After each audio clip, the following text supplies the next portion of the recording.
Pues bueno, con esto, muchísimas gracias a todos. Vamos a continuar con la presentación de nuestro ponente estelar. Estamos de manteles largos en la facultad. Ha sido un esfuerzo poder tener un espacio en su agenda. Agradecemos mucho que el día de hoy nos acompañe el doctor René Thierry, que además de que es pues un profesional de excelencia con unas credenciales que ahora presentaremos, pues un humanista. Creo que esa es la palabra que lo define. Es un humanista, un pensador en el ámbito de la educación y particularmente en la ingeniería. Nos da mucho gusto recibirlo. Queremos ver si aquí ya está, porque con tantos entrando y saliendo, quiero saber si ya está por aquí, doctor Thierry, para Buenos darle la días, bienvenida. doctora, ¿Cómo ¿cómo está está? usted? Bienvenido, doctor Thierry, si nos auxilia abriendo su pantalla para poderlo ver, localizar.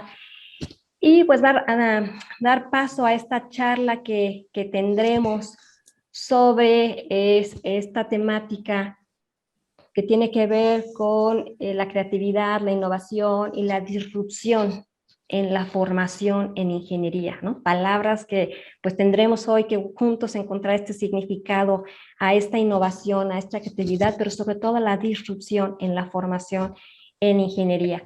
Me voy a permitir presentarlo de la manera, por supuesto, más completa. Sin embargo, por supuesto, el currículum del doctor Thierry es bastante extenso, pero me permito dar algunos datos para ir, quienes no lo conocen, pues teniendo esta imagen del humanista y profesional de la educación que hoy nos acompaña. El doctor David René Thierry García es filósofo y economista por la Universidad Nacional Autónoma de México, con estudios de posgrado en economía, también por la UNAM y también en educación, sobre todo en el área de educación y planeación y liderazgo educativo por la Universidad del Valle de México, así como un programa de educación a distancia por la Universidad de Texas.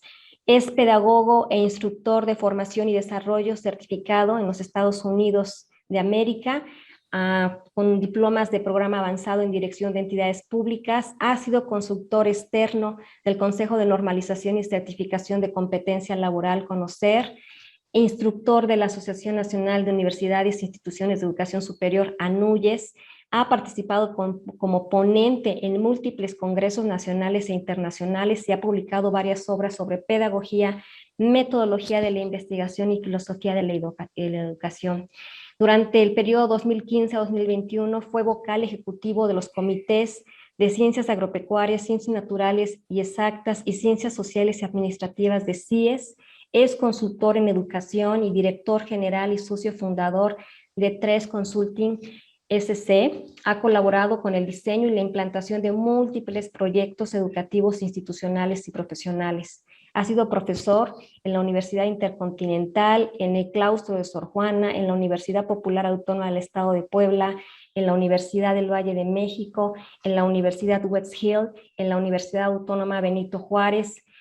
Es asesor en línea en pedagogía del Sistema de Universidad Abierta de Educación a Distancia y en este momento es profesor invitado en la Universidad Panamericana, docente también del Colegio de Morelos en los programas de maestría y doctorado. Actualmente es par evaluador internacional de agencias de aseguramiento de la calidad que pertenecen a la Red Iberoamericana para el Aseguramiento de la Calidad en la Educación Superior, RIACES.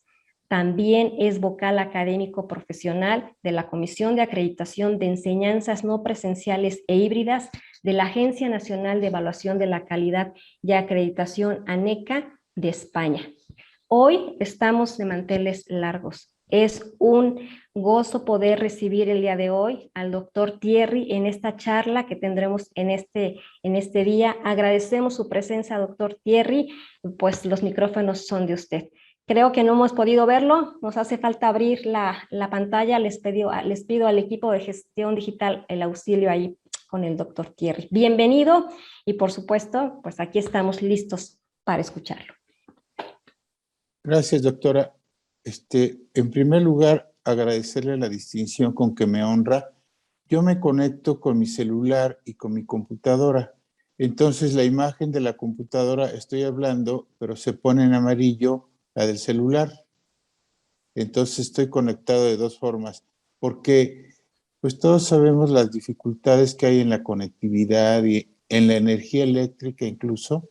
Por eso cuando yo doy clase, siempre me conecto con mi celular y con la computadora. Además, el audio del celular es mejor que el audio de la computadora. Ahorita me están escuchando por el celular y me están viendo por la computadora. Pues agradezco esta distinción, doctora. A mí me honra muchísimo estar con usted y con todo el equipo. Estuve escuchando algunos comentarios previos a mi presentación. Y claro, le mandé mi currículum abreviado, si le mando el completo, que son como, ¿qué será? Como 200 páginas, Es una mejor le mandé. historia, estimado doctor Le Thierry, una mando, historia. son 47 años de dar clase, ahora en septiembre cumplo. Imagínense nada más. Empecé muy chico, por supuesto, ¿verdad? Pero sí. Ah, mire, no puedo compartir. Si me permiten Sí, por compartir, favor, por favor. ahora le apoyan. Pues ya lo Gracias. vemos todos en pantalla, creo, ya hizo Véame. esta precisión.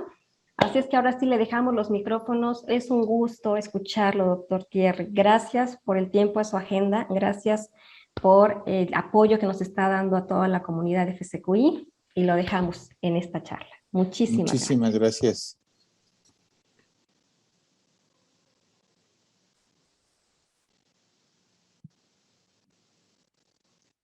La portada tiene una razón de ser porque mi primera elección vocacional fue estudiar la carrera de ingeniería en comunicación, torres y electrónica en la Facultad de Ingeniería de la UNAM. Y entonces a los de primer año, de primer ingreso, los que conozcan la facultad saben que tiene un anexo. Este es el camino verde que nos lleva al anexo de la facultad, porque pues yo decidí cambiarme a filosofía porque el objetivo principal que persigue todo estudiante de licenciatura es la socialización. Y ahí solamente había hombres, no había mujeres. Dije, ¿qué hago aquí en la isla de los hombres solos?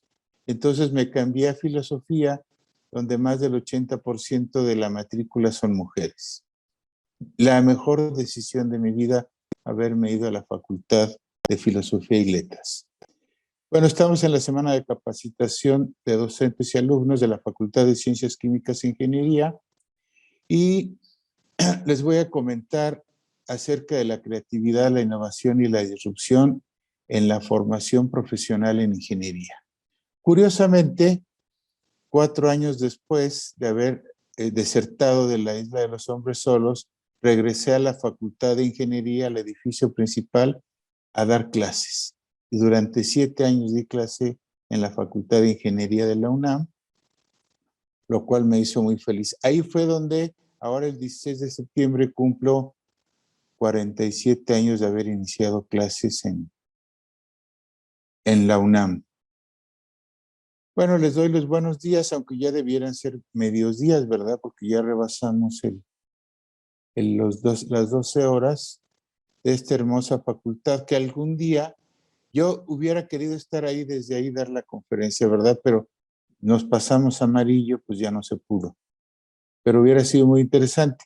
Y bueno, tomé esta foto de ustedes para darles la bienvenida a su propia. Hagan de cuenta que los estoy viendo ahorita, aunque no sean todos.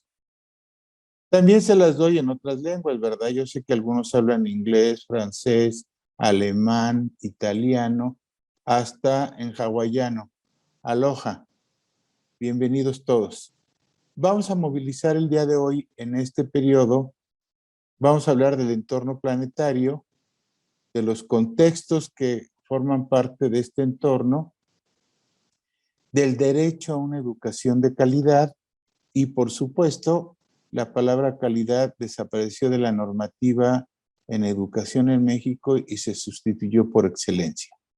Pero vamos a ver esto, de la formación en ingeniería para el desarrollo humano integral y de cuáles son las estrategias didácticas disruptivas que debo de trabajar para precisamente lograr ese desarrollo humano integral. Daré oportunidad a que hagan todas las preguntas que ustedes consideren. Va a estar mi correo. Aquí lo había puesto antes, pero lo voy a repetir después. Mi correo personal para que quien quiera hacer alguna pregunta, adelante. Bueno, empezamos con el entorno planetario y quiero aquí precisar estos niveles de análisis. Cuando utilizo el término entorno, estoy haciendo referencia a todo el planeta. El entorno siempre es planetario. Cuando utilizo contexto, que es mucho más flexible esta categoría de análisis, puedo hablar de un continente completo como el continente americano, una parte del continente como puede ser Sudamérica, una combinación de continentes, un país, una parte del país como la comarca lagunera, es un contexto, y por supuesto una localidad. Eso puede ser, todo eso puedo aplicar el término contexto. Y dentro de cada contexto hay un conjunto de situaciones. El ambiente de aprendizaje que nosotros construimos para compartir saberes es una situación. Y, perdón, es un contexto y ahí se van a dar muchísimas situaciones, ¿eh? Es muy interesante esto. Bueno, tiempo atrás, las ciencias de la organización, como le llaman en los Estados Unidos de América, empezaron a hablar del entorno VUCA. Es decir, todo el planeta se encuentra en esta situación, VUCA por sus siglas en inglés, volatilidad, incertidumbre, complejidad y ambigüedad. Volatilidad por la cantidad de contextos de cambios acelerados. Si nosotros hemos recibido una cantidad de cambios que incluso podríamos decir crisis, pero recuerden que para la filosofía oriental, crisis es cambio, crisis es oportunidad. Incertidumbre por la cantidad de situaciones de riesgo en que nos encontramos, ¿eh? Y no solamente estamos hablando de la pandemia, porque esto empezó a tratarse en las ciencias de la administración desde antes de la pandemia. Complejidad, porque cada vez incorporamos más dimensiones y variables en nuestras investigaciones, entre nuestros análisis, en nuestros trabajos académicos, etc.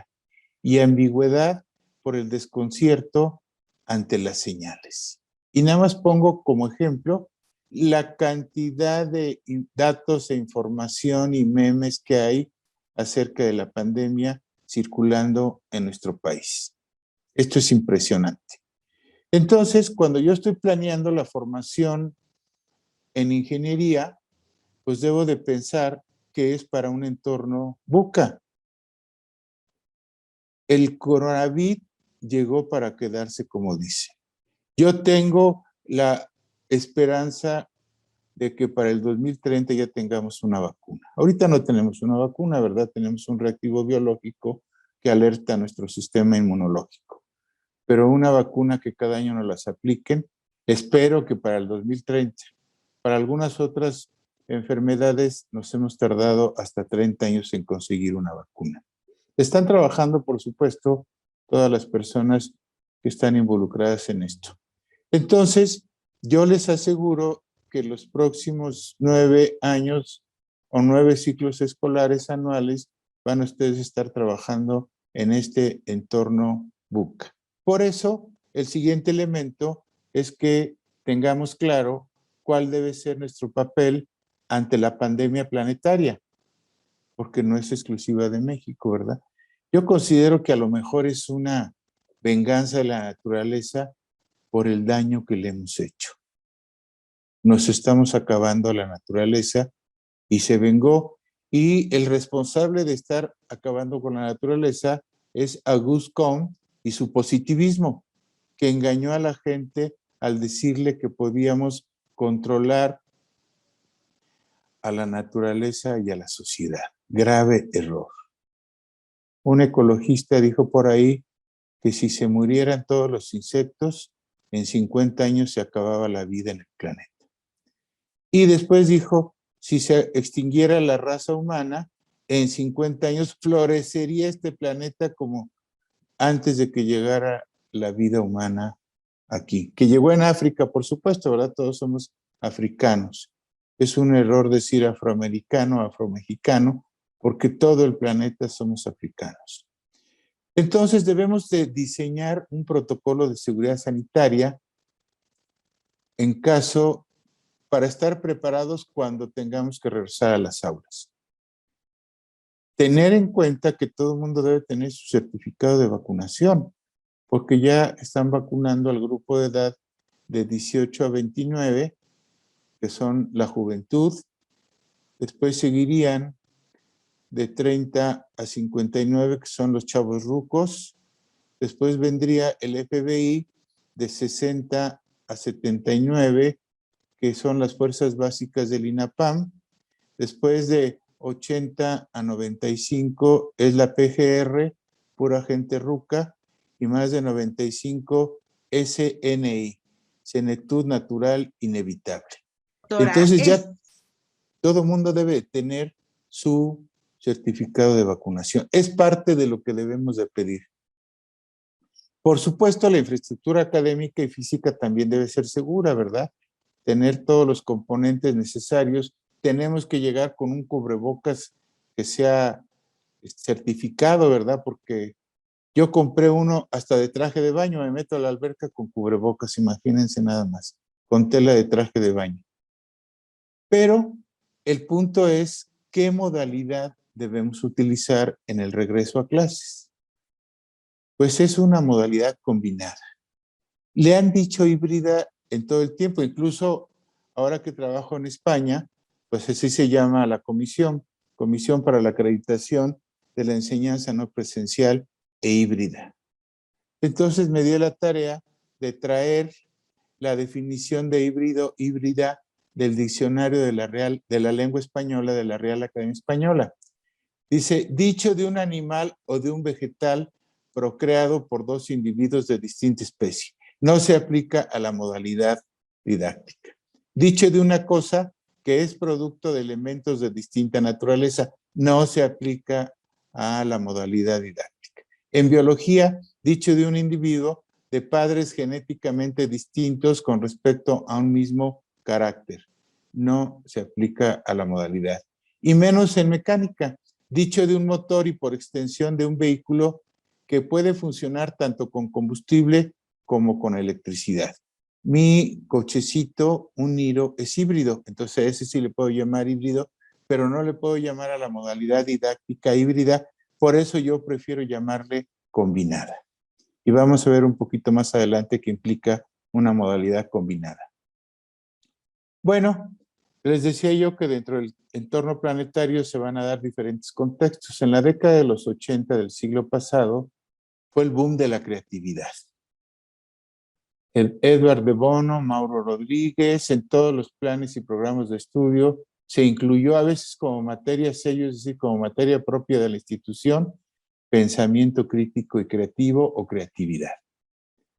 Bueno, llegó su momento y después en la década de los 90 dijeron no es suficiente. Ahora tenemos que hablar de innovación. Incluso Andrés Oppenheimer escribió un libro que dice crear, innovar o morir. Ya la innovación era la clave. Pero en el siglo XXI tenemos que hablar de disrupción. La creatividad significa generar ideas. Incluso un amigo que en paz descanse, Arturo Schoening, tiene un libro que se llama La fábrica de ideas, de cómo ser creativo.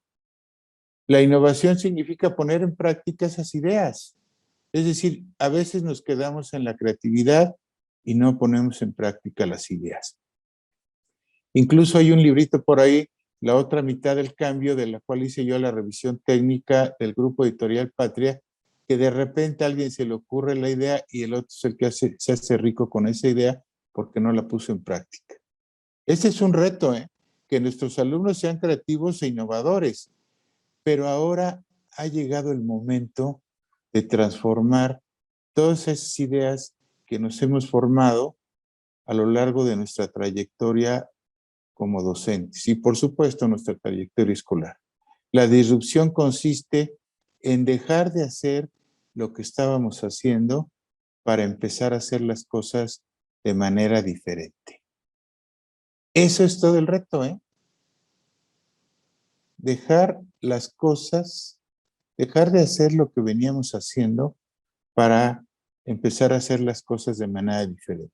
Esto comenzó con el siglo XXI, pero fue la pandemia la que nos obligó, porque en el fondo muchos lo que hemos hecho es dar la clase como si estuviéramos en el aula frente a una pantalla de computadora, ¿verdad? Nada más nos falta a veces el pizarrón, pero aprovechamos las opciones que tiene de un video, de una pantalla, de un pizarrón ahí en Zoom, por ejemplo, o en cualquier plataforma, o de una presentación en cualquiera de las posibilidades que hay. Entonces, de eso se trata, de que empecemos a dejar las cosas que veníamos haciendo para empezar a hacer cosas de manera diferente. Bueno, también debemos de garantizar el derecho a una educación de calidad.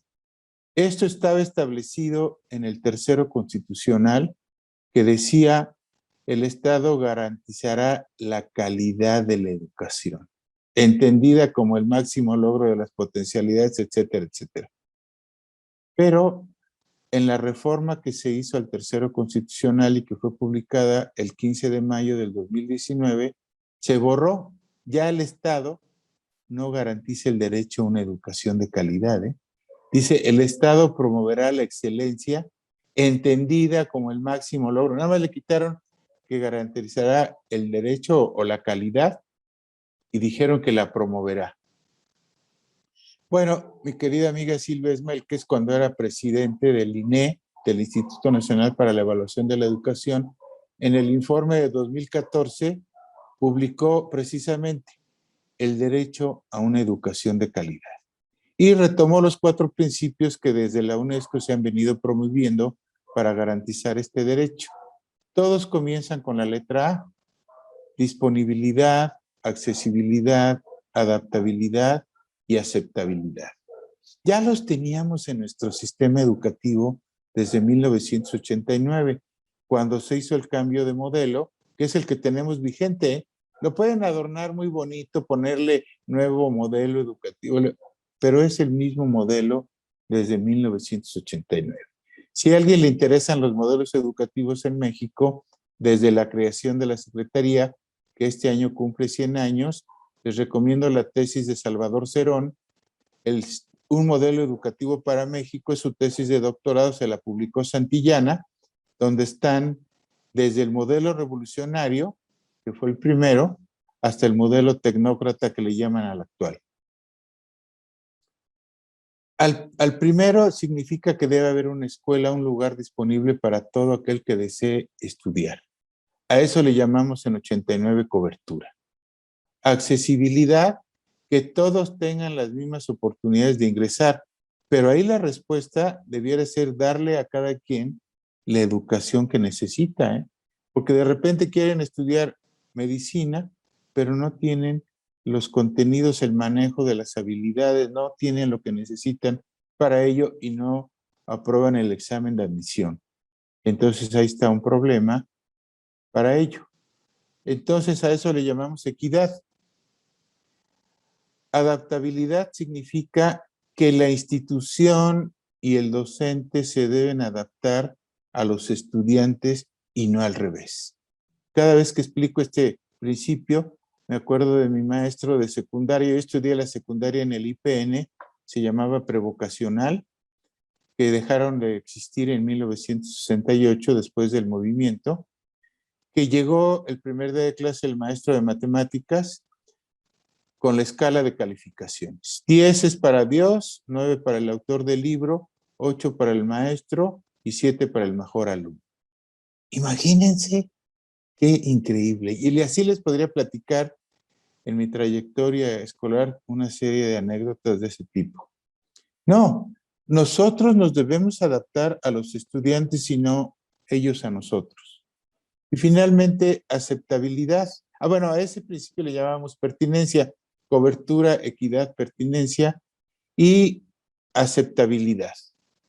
Esto es directamente para los estudiantes. ¿Estás de acuerdo con la formación que recibes? A eso le llamamos calidad. Precisamente la calidad descansa en la aceptación que hace el estudiante, el educando, de la formación que está recibiendo. Bueno, pues yo considero que en México también deberíamos de incluir otro principio que comienza con la letra A en inglés, que a veces lo traducimos como rendición de cuentas. No, también significa responsabilidad.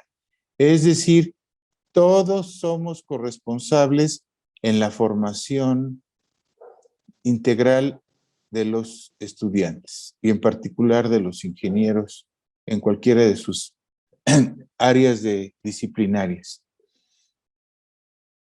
Yo recuerdo que mi hijo hace 6 años me dijo, ya descubrí mi talento, voy a estudiar medicina en la UNAM. Él es licenciado en Ciencias de la Comunicación y maestro en Psicología. Él quería estudiar medicina, hizo todo lo que sea necesario y aprobó el examen de admisión y quedó en los grupos de alto rendimiento. Y de repente un día me dice, tienes junta de padres de familia. ¿Cómo?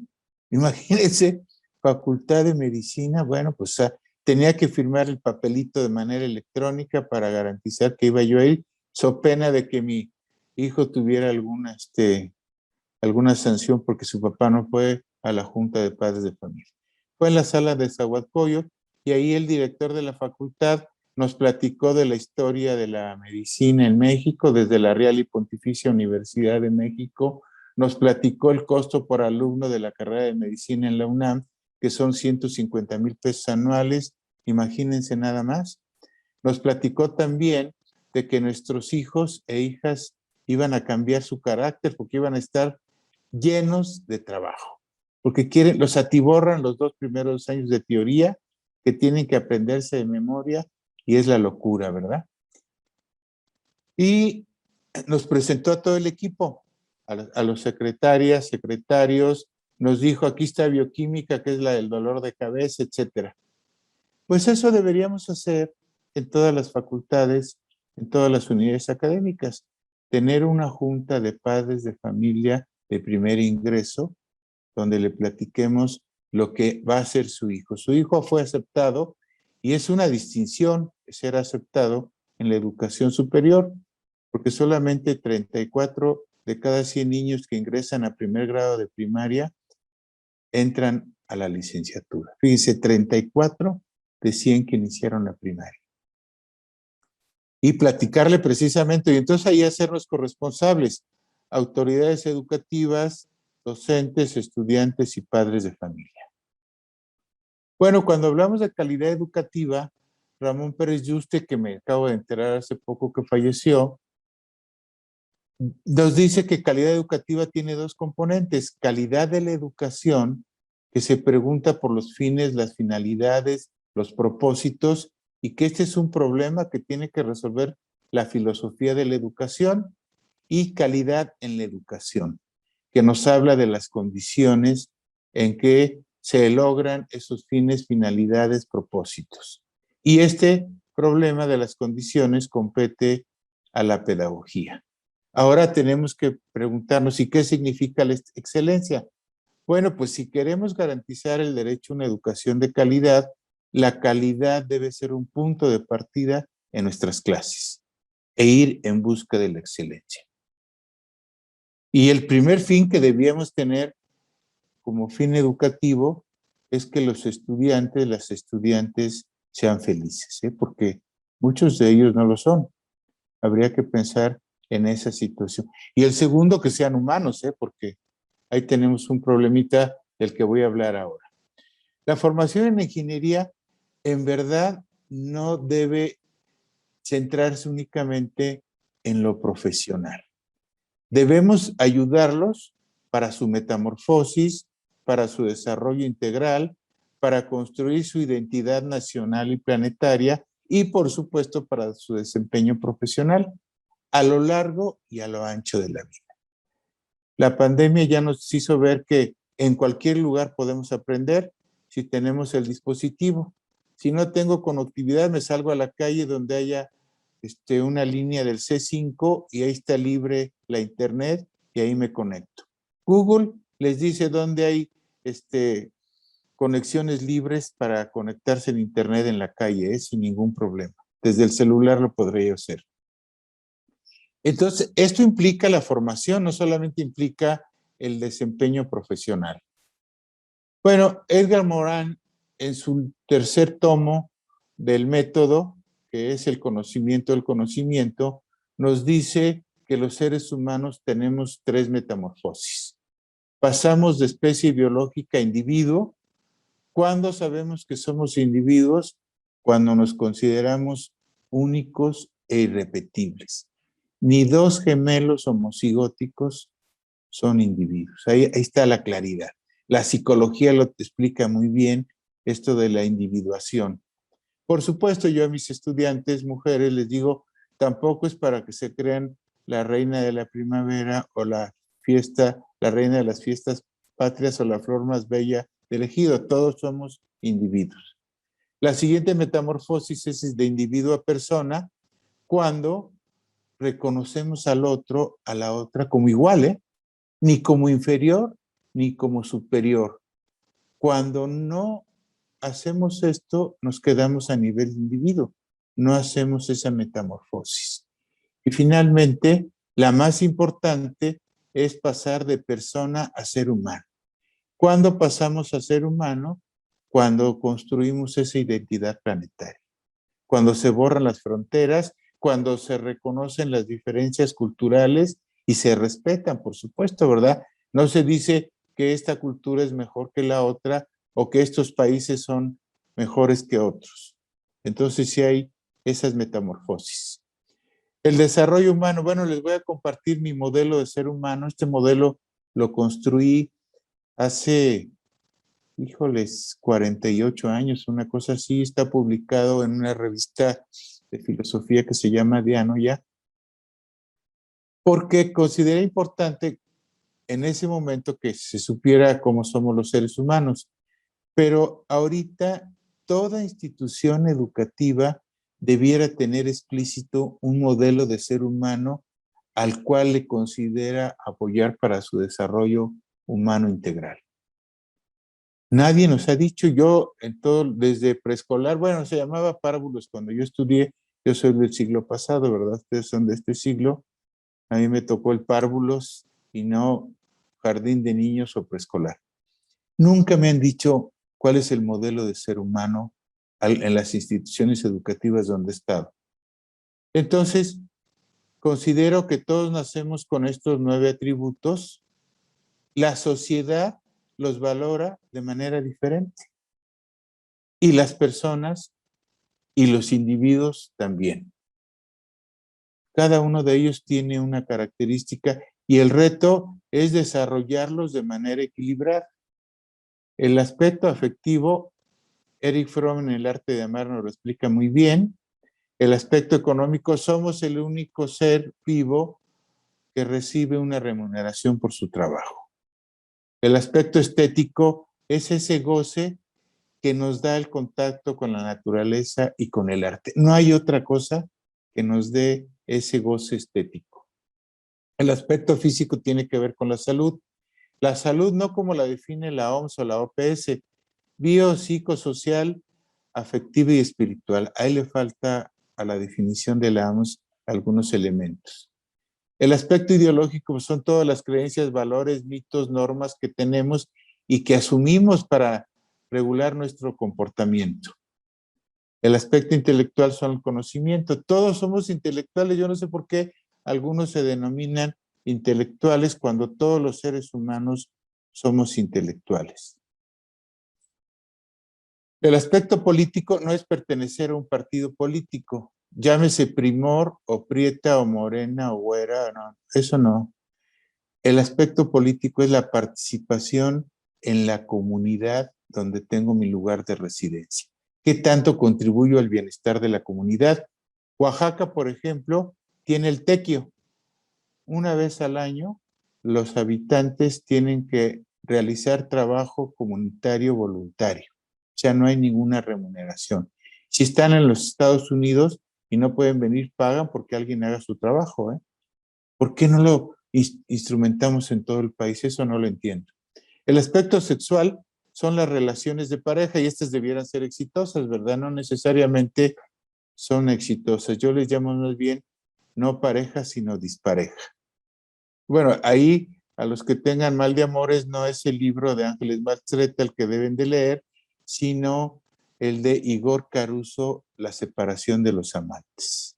Son diferentes esquemas. Y el aspecto espiritual, que es el conocimiento de uno mismo. ¿Qué tanto hago introspección? Me meto y me conozco. ¿Qué tanto me conozco? ¿Qué tanto no me dejo dominar por el inconsciente? Bueno, ¿cuál es la diferencia entre una identidad nacional y una identidad planetaria? Bueno, nuestra identidad nacional, la mexicanidad, se construye al compartir la misma lengua. ¿Cuál es nuestra lengua nacional? El español. En Paraguay, por ejemplo, cuando fui a evaluar la agencia de Paraguay, me encontré que toda la población habla guaraní, además de español, fíjense. Aquí está difícil porque tenemos más de 64 lenguas originarias. Nuestra identidad nacional se construye compartiendo una historia nacional, pero una historia de movimientos sociales, no de héroes, caudillos, presidentes y mesías. No, tiene que ser una historia de los pueblos, compartiendo que somos un país multicultural.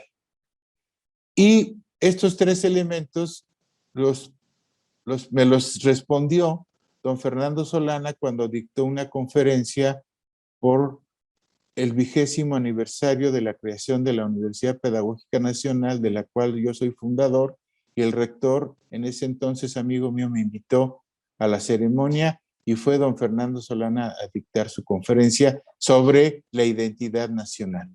Y yo le pregunté, ¿y cómo se construye? Y entonces él dijo, compartiendo la lengua, la historia y la multiculturalidad. Y yo le agrego los valores sociales. Si tuviéramos un sistema de valores sociales compartido, nuestras relaciones entre personas serían muy diferentes. Empezaríamos a aprender a vivir juntos. Y por supuesto, respetando la comunidad, es decir, ese lugar, esa localidad donde yo me identifico porque me relaciono con los vecinos y todo. Eso es lo que me da esa identidad nacional.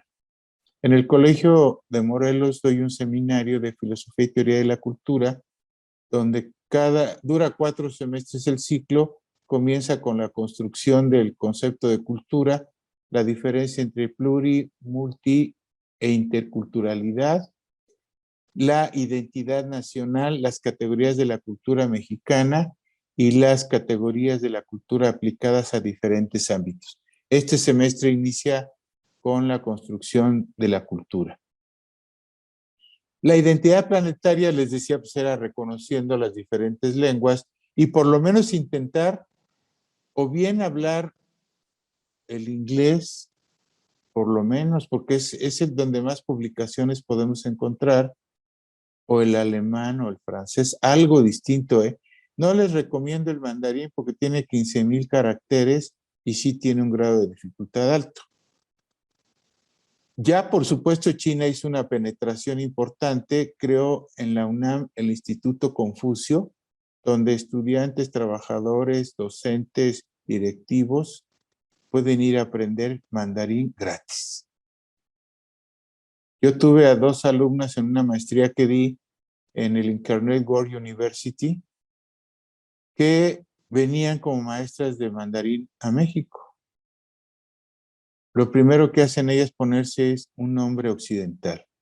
Una de ellas se llamaba Lidian Yan, pero su nombre occidental era Patricia Li. Y la otra, ni siquiera puedo pronunciar su nombre.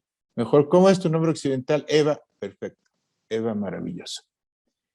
Y entonces les pregunté, ¿cómo se dice adiós en mandarín para por lo menos saber algo? Y me dijeron, muy fácil, maestro, bye bye, porque ya estamos occidentalizados, ¿eh? No creo que lo decimos en mandarín. Bueno, compartiendo una historia mundial también de movimientos de pueblos, la interculturalidad, que es el intercambio de las culturas, que esto es maravilloso, ¿eh? 3 cosas me han dejado a mí saberes en la vida: viajar, leer y convivir. Eso me ha dejado más que la universidad, que la primaria, que el párvulos, que la secundaria, que el bachillerato. Viajar, leer y convivir. Y vaya que sí lo he hecho, es maravilloso. Y por supuesto, reconociendo que el planeta Tierra es nuestra patria. Edgar Morán escribió un libro que se llama así, Tierra Patria, donde nos habla de esta situación. Para el desempeño profesional, es decir, ahora sí, vamos viéndolo como ingeniero, debemos provocar, propiciar y proponer que sea capaz de satisfacer demandas individuales y sociales. Es decir, que sea un ingeniero con conciencia social. Segundo, que sea capaz de realizar actividades, tareas entendidas como conjuntos de actividades y funciones como conjuntos de tareas de manera exitosa. Es decir, un ingeniero orientado al éxito que trae en las venas la cultura de la calidad y que va a hacer las cosas bien y a la primera.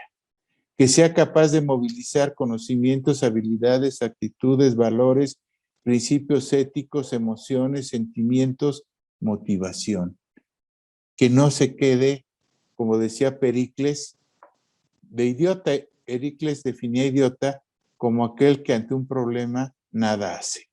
No, que movilice de inmediato todo lo que es. Y créanme que yo me he encontrado satisfacciones muy importantes aquí en Morelos, en particular ahora en el sismo del 19 de septiembre del 2017. Los jóvenes estudiantes se fueron codo con codo a ayudar a la gente. Sí hay esta situación. Bueno, aquí está lo que les decía, de cada 100 niños que ingresaron a primero de primaria en el ciclo escolar 2001-2002, solamente 34 entraron a la licenciatura. Ahí están las cifras reales. Esta lámina la hizo la doctora Carmen Enedina Rodríguez Armenta, directora general de Educación Superior Universitaria. La presentó y le dije, oye, regálamela, me la regaló y se las comparto con mucho gusto. Por cierto, la presentación se le envía a la doctora Viridiana, por una módica cantidad ella se las puede compartir con mucho gusto, ¿eh? No, con toda confianza. Bueno, ¿qué es lo que tenemos que hacer? Bueno, pues tenemos que seleccionar una serie de estrategias basadas en la diferenciación, porque todos los alumnos aprenden de manera diferente.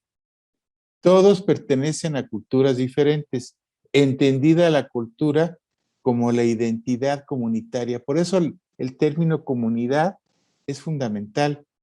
¿Dónde aprendí a vestirme, a hablar, a comer, a relacionarme, las tradiciones? Todo esto es mi comunidad. Y todos tenemos una comunidad y en consecuencia una cultura diferente. Y todos tenemos capacidades diferentes. Hay algunos sobredotados, hay algunas personas con discapacidad, pero todos tenemos capacidades diferentes. Entonces, ahí está la disrupción. Ya no puedo enseñar a desiguales de manera igual. Tengo que empezar a diversificar mis estrategias. Por supuesto, la formación universitaria en el siglo XXI está centrada en el aprendizaje significativo. Vean ustedes el modelo educativo de la universidad, de la UAM, y verán que eso dice, que está centrado en el aprendizaje del estudiante. Y quieren que sea significativo. ¿Qué implica que sea significativo? Que le van a significar las experiencias de aprendizaje dentro y fuera de la universidad, no solamente dentro de la universidad. Y para lograr aprendizajes significativos, tenemos que propiciar una enseñanza efectiva. ¿Qué implica una enseñanza efectiva? Poner al estudiante en contacto directo con el objeto de conocimiento, con el objeto de aprendizaje. No intermediarnos, no darles mi interpretación de los autores y de las teorías, que ellos directamente las consulten. Por supuesto, hacer una evaluación integral, y aquí hay que distinguir entre medir, evaluar, calificar y acreditar. El instrumento escrito, la prueba escrita, es un instrumento de medición. La medición significa reunir información y para eso puedo tener muchísimos instrumentos, no solamente la prueba escrita, la observación, el diálogo, los proyectos, en fin. Con base en esa información yo formulo juicios de valor. Esa es la evaluación. La calificación consiste en asociar esos juicios de valor a una escala. Yo, por ejemplo, les digo a mis estudiantes, mi escala, 10 es vanidad, 9 tranquilidad, 8 responsabilidad, y como nunca pongo menos de 8, siempre pongo 8, 9 o 10 o reprobado, les digo menos de 8 es tenacidad.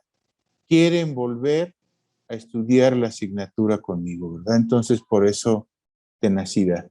Y precisamente acreditación es establecer cuál es el mínimo aprobatorio y cuál no. Aun cuando el reglamento diga que 7 y 6 pueden ser aprobatorios, pues le pongo 5, ¿verdad? Y ya quedó dentro del esquema de no acreditado. Y por supuesto, debe quedar claro que todas las unidades de aprendizaje, todas son teórico-prácticas, ¿eh? Ya eso de que esta es mi teórica y esta es práctica, no. Todas son teórico-prácticas. Bueno, ahora esto les lleva a una cantidad de cosas impresionantes. Tienen que hacer su planeación didáctica, no secuencia didáctica, no le crean a Tobón y a Julio Pimienta y a García Fraile de que se llama secuencia didáctica, se llama planeación didáctica, que tiene 3 momentos. ¿Qué queremos aprender?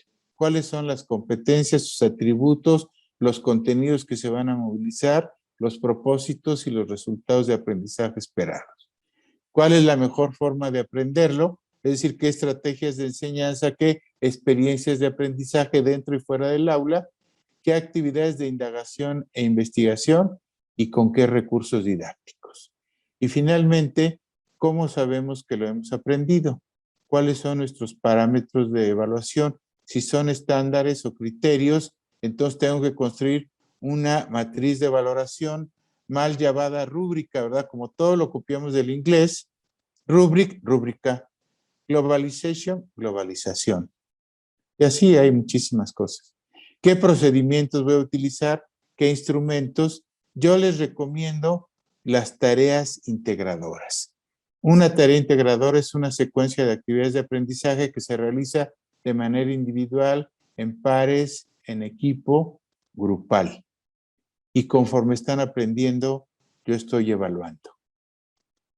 Bueno, estas son las técnicas de aprendizaje que se están utilizando en la formación de ingeniería: el aprendizaje basado en problemas, el aprendizaje orientado a proyectos, el que siempre se ha utilizado, bueno, se habían utilizado el aprendizaje basado en tareas, los famosos trabajos que les dejábamos a los alumnos, el método de casos, el aprendizaje colaborativo y cooperativo. ¿Cuál es la diferencia entre colaborativo y cooperativo? Cooperativo es lo que se hace actualmente. Se deja un equipo, uno investiga, otro lo captura y le da forma, otro paga la impresión y otro paga ya sea los acorazados o la pizza y otro lo presenta al grupo. Eso es cooperativo, se dividieron. No, aquí se trata de que sea colaborativo, que todos vayan construyendo. Y ahorita la mediación a través de una plataforma ayuda a esto colaborativo. Uno empieza, se lo envía a los demás, otro continúa enriqueciendo el trabajo y se lo envía a todos. Así van enriqueciendo hasta que el último le da la versión definitiva. Todos participaron, todos saben lo que se hizo y todos están de acuerdo. Eso es lo colaborativo. Aprendizaje situado. La formación en ingeniería ahora es cognición situada. Si quieres que aprendan algo, llévalos a donde es. No les estés pasando el mejor video. No, llévalos al lugar donde se está ocurriendo esto. El aprendizaje en servicio, que todo lo que están aprendiendo en la universidad tenga una aplicación práctica en su comunidad. Y finalmente, el aprendizaje combinado, que eso es lo que está sucediendo. yo tengo una plataforma donde puedo poner el repositorio, los textos, todo, y utilizo también para la videoconferencia otro tipo de cuestiones. Aquí les puse lo que significa cada una de las iniciales para que lo tengan por ahí. Termino con la creación de un ambiente de aprendizaje activo, donde yo voy a empezar a graduar el nivel de dificultad y de complejidad. Empiezo con ejemplos, luego ya lo complico más, lo hago más complejo, ejercicios, de ahí paso a problemas, de ahí paso a casos y de ahí a proyectos. Pero por favor, todos los ejemplos, ejercicios, problemas y casos y proyectos que sean reales, tomados de la situación social, cultural, laboral y educativa. Una de las cosas que me impidió incluso continuar en ingeniería, porque no estaba yo muy convencido, fue mi maestro de física de 6º grado de bachillerato. No les voy a presumir, pero yo exenté todas las materias en el bachillerato, no era dificultad académica, ¿verdad? Porque nos puso un ejercicio en el examen escrito y ustedes, por supuesto, se van a reír del problema, ¿verdad? Claro, es de bachillerato. Un avión va a 33,000 pies sobre el nivel del mar a una velocidad de crucero de 400 kilómetros por hora de sur a norte. De la cabina del avión sale una mosca en dirección opuesta. Entonces todo el mundo dice, pues, vectores. No, yo me pregunté, ¿qué hace la mosca en el avión? Yo no había viajado en avión a ese momento. ¿Sobrevivirá la mosca en el avión? Por eso estudié filosofía y no ingeniería, ¿verdad? Ahí está la razón por la cual decidí mejor esto. Bueno, años ya después me subí a un avión y todo, pero un día hace como 19, 20 años venía yo de Tuxtla Gutiérrez y por primera vez vi en mi vida que una mosca salía de la cabina del piloto. Pero me di cuenta que el problema estaba mal planteado porque la mosca no vuela con un movimiento uniformemente rectilíneo. Fíjense nada más, o sea, ¿para qué inventamos ese tipo de cosas cuando la realidad está llena de ejemplos, ejercicios, problemas, casos y proyectos? El ambiente de aprendizaje activo debe contener un clima y el clima es el factor que más incide en el aprendizaje, propicio para el aprendizaje, para la integración como grupo y nosotros nos debemos integrar al grupo, somos parte del grupo, la interacción del grupo, la convivencia, tenemos que establecer reglas de convivencia, aunque esté mediado por una plataforma, la disciplina inteligente basada en los valores, no el control disciplinario, una disciplina inteligente y el manejo estratégico del grupo. Esto es lo que debe crear ese clima en un aula virtual o en un aula real. ¿A quién? ¿Cómo evaluar? Eso es lo más grave. Si lo único que veo son caritas en la pantalla de mi computadora. Bueno, evalúo a través de las tareas integradoras. Esa es una verdadera evaluación auténtica de aprendizajes y competencias. Que el estudiante, la estudiante enfrente situaciones, resuelva problemas, tome decisiones, valore riesgos, actúe y transforme. Así se evalúan las competencias, así se evalúan los aprendizajes y no lo estamos haciendo. Y para ello debo de utilizar una cantidad de instrumentos impresionante. Listo. Casi, sí dejé un poquito de tiempo nada más para que si alguien quiere hacer alguna pregunta, ahí está mi correo, me mandan un correo y de inmediato les aparece un anuncio que tienen que depositar una cantidad de dinero para recibir la respuesta. No, con muchísimo gusto estoy a sus órdenes. Cualquier pregunta que me quieran hacer. Muchísimas gracias, doctor Thierry, ¿no? Por esta espectacular ponencia, esto que nos ha girado, ¿no? Este tema que hemos venido trabajando, pues abierto está el escenario, las preguntas. Aquí estamos todos juntos para seguir construyendo. Le damos la voz a quien lo solicite. Todos no pueden preguntar todos al mismo tiempo, no pueden todos, pero vamos a empezar Maestro con el ingeniero Aguilar, por favor. Sí, adelante. Bueno, primero, muchas gracias, licenciado, por su participación. no pude llegar por problemas técnicos que no podía entrar. Pero la pregunta es muy fácil y muy sencilla. Todos tenemos mucha experiencia en el manejo. Yo soy jubilado en una institución de gobierno. Tengo más de 20 años dando clase aquí en la universidad.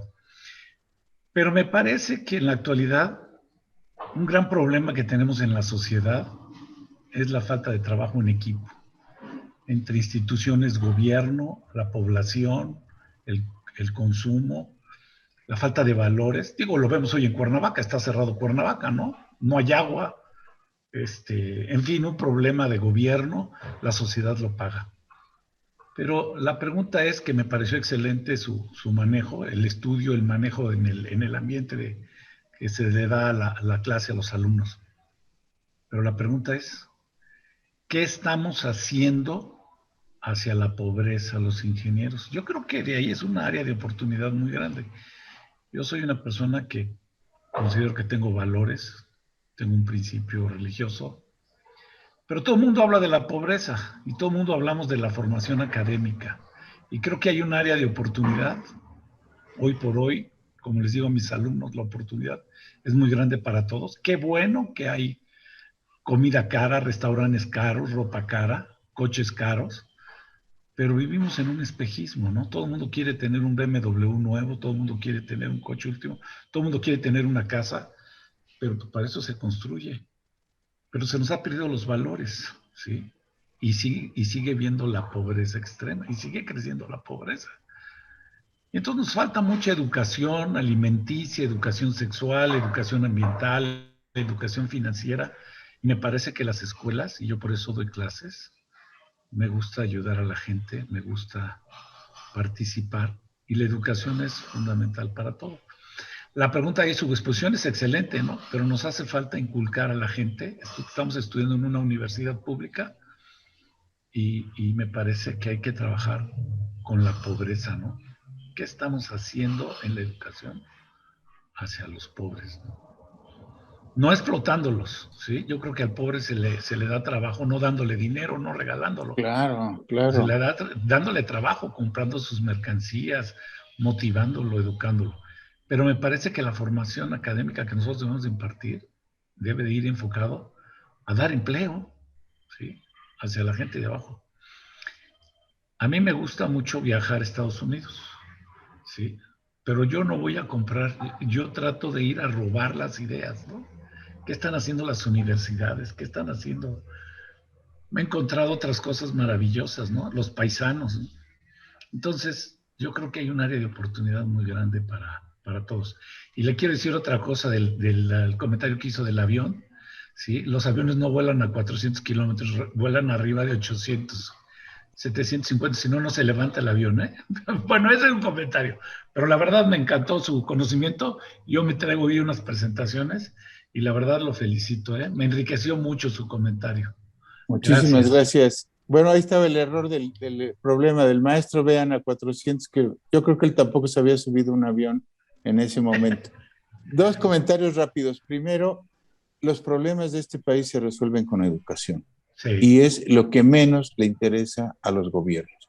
La sí. última vez que fue una prioridad nacional fue con don Adolfo López Mateos y con don Jaime Torres Bodet como secretario de Educación, hace más de 60 años. Es cuando fue, después de eso ya no ha habido prioridad de educación. Segundo, hay dos textos que recomiendo mucho, uno de Santiago Levy que hizo para el BID, Esfuerzos mal recompensados. Somos el país que más horas trabaja y el menos productivo. Y luego los empleadores le exigen doctorados y todo y le pagan un sueldo de miseria, ¿no? Entonces, la solución es hacerlos emprendedores, no empresarios, ¿eh?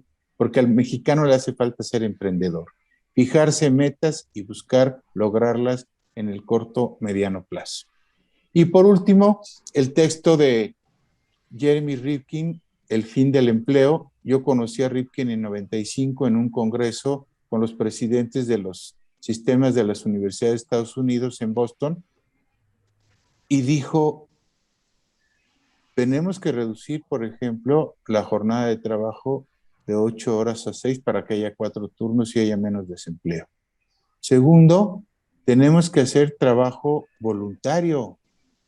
Tenemos que ofrecer lo que sabemos a la comunidad y que se aproveche de eso. Eso es importante. Y difícilmente vamos a acabar con la pobreza regalando dinero, ¿verdad? Nunca vamos a acabar con la pobreza así. Necesitamos generar empleo.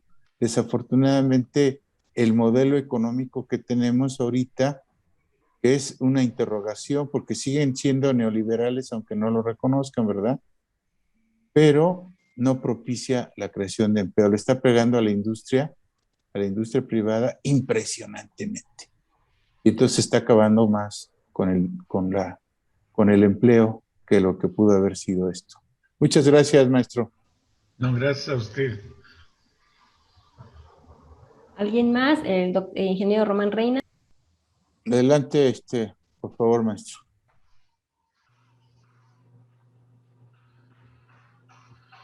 No te escuchamos, Román.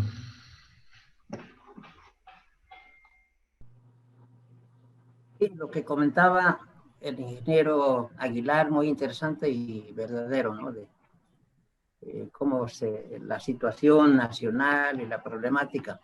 Por ahí hay una expresión que dice, no le des pescado, enséñalo a pescar. Sí, ¿verdad? Porque eso le regalo el pescado y ya resuelvo por un rato. Sí. Bueno, muy interesante su exposición y veo en su persona el humanismo.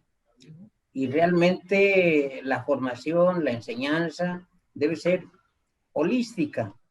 O sea, los que estamos en la parte académica debemos tener en mente eso, ¿no? La formación holística.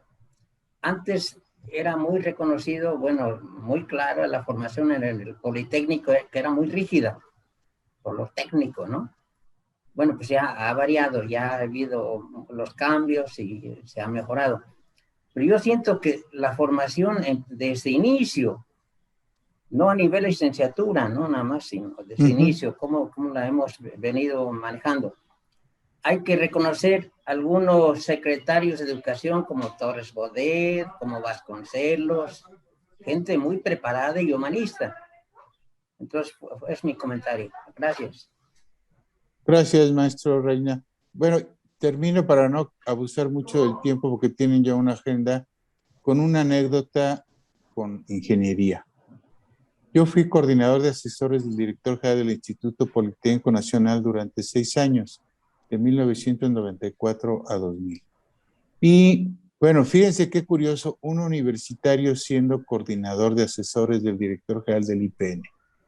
En mi equipo estaba un asesor egresado de la UAM, otro del TEC de Monterrey, otro de la UNAM y otro del IPN. Entonces teníamos una visión plural de lo que era la educación superior. Se iba a firmar un convenio, se firmó un convenio con Teléfonos de México, el Instituto Tecnológico de Teléfonos de México y el sindicato para que los trabajadores de Telmex obtuvieran su título de ingeniero, porque muchos, yo diría que más del 80% de los trabajadores, de los ingenieros de Telmex son egresados del IPN. Y entonces tuve cerca de mí al director general de Recursos Humanos, en ese entonces Javier Higuera, yo no creo que esté, y le pregunté, ¿cómo le haces para contratar a un ingeniero? Dice, bueno, mira, te voy a decir, yo quería que le preguntara por qué más del Politécnico que de otras universidades. Dice, te voy a decir mi proceso de reclutamiento y selección. Contrato un primer ingeniero que llega y me dice, ¿dónde está mi cubículo, mi vehículo, mi secretaria, mi laptop, mi celular? Ese ingeniero tarda hasta 1 año en ser productivo. Y tú vas a decir, dice él, ¿de qué egresados son? ¿De qué universidades son? Dice, pues ese es del TEC de Monterrey o de una universidad particular. Contrato a otro ingeniero que viene a supervisar, a dirigir, a orientar a los demás en lo que tienen que hacer. Ese es de una universidad pública, de la UNAM, etcétera, de la UAM. Y contrata a un tercer ingeniero. Ese tarda medio año en ser productivo. Y el último que contrato ese llega y de inmediato se mete, ensucia las manos y se mete a la línea lo que tiene que hacer, ¿eh? Ese es el egresado del Politécnico. Desafortunadamente, su formación era más técnica, no era totalmente humanística. Aun cuando en el CIME se llevaban Humanidades 1 y Humanidades 2, ahorita ya no sé cómo está el plan de estudios, pero no había esta formación, ni siquiera como emprendedores, no como empresarios. Empresarios es otra cosa, para eso está la incubadora de empresas, etcétera. No, para que en verdad sean líderes y puedan emprender asuntos propios. Entonces, ese es el reto.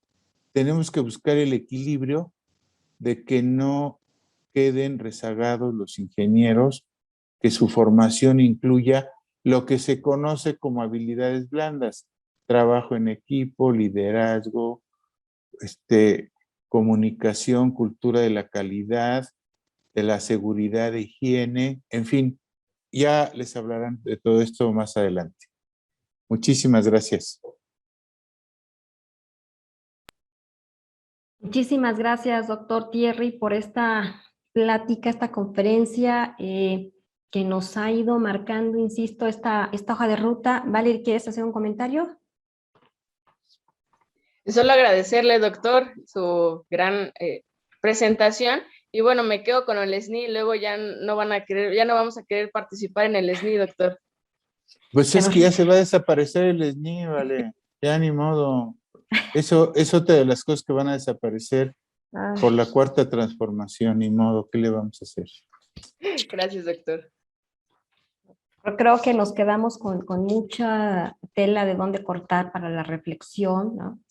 Se han hablado ponernos todos en este contexto, doctor Thierry, de la complejidad de este entorno planetario, los contextos VUCA, pero bueno, hay mucho que aprender el día de hoy y seguir seguramente girando en la reflexión, pero a mí me voy a quedar con una de las frases, creo que son de esas frases fuertes, poderosas, que es: no podemos seguir enseñando a los desiguales de una manera igual.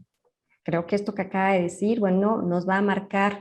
Ahora justo estamos en esta semana de formación docente, estamos desarrollando nuestros planes docentes, nuestras planeaciones, estamos trabajando en, ya no le vamos a llamar rúbricas, ya nos dijo que no, nuestras matrices. Matriz de evaluación.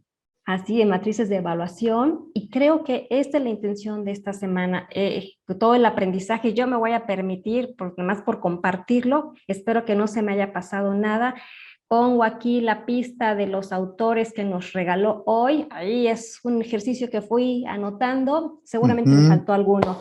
Pero bueno, hoy tenemos mucho que volver a retomar para ir leyendo e ir incorporando esta mirada e ir trabajando con la ingeniería. Muchísimas gracias, doctor. ¿Algún último comentario? ¿Alguien más que quiera sumarse antes de poder cerrar esta sesión? Hola, doctora, gracias. Yo quiero aprovechar la ocasión para preguntarle al doctor, aprovechando toda su área de experiencia. El desarrollo humano hablaba por ahí de algunos atributos. Me gustaría comentarle, doctor, si el amor a la naturaleza lo podemos considerar como un atributo que debe de estar incluido en esta parte del desarrollo humano. Está en la parte afectiva, precisamente. El amor a la naturaleza, debemos aprender a vivir en armonía con la naturaleza. Por eso debe ser desarrollo humano integral y sostenible, en armonía con la naturaleza. Justamente. Muy bien, muy buena. Gracias, claro que sí.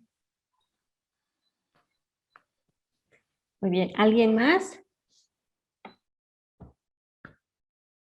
Nadie más. Tenemos, pues bueno, nuevamente sumarnos al agradecimiento al doctor Thierry, que bueno, él no lo ha dicho, como este gran humanista y calidad humana que tiene, pero yo también agradecerle todo el esfuerzo, la dedicación, por haber sido también este asesor en este acompañamiento en los procesos de evaluación CIES. Hoy no tocó este tema, estamos escuchando al humanista y al pedagogo, pero también, por supuesto, reconocemos en él a el experto de la planeación educativa. Gracias, estos procesos los hemos ido siguiendo. Muchísimas gracias, doctor Thierry. Una última reflexión antes de irnos. Sean felices. Eso es lo más importante. Muchas gracias, doctora Viri. Muy bien, muchas gracias. Pues voy a permitirme entonces, maestra Angie, si podemos proyectar. Sí, permítanme, ahorita les proyecto. Ok, gracias, maestra Silvia.